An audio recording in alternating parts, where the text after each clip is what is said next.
Otistik hareketler ya.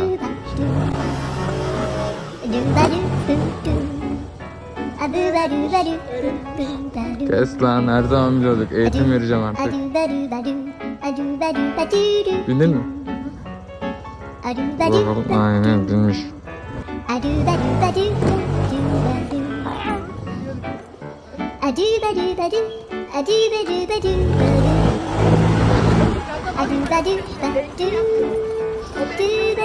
Anan beyazın olsun amına koyayım.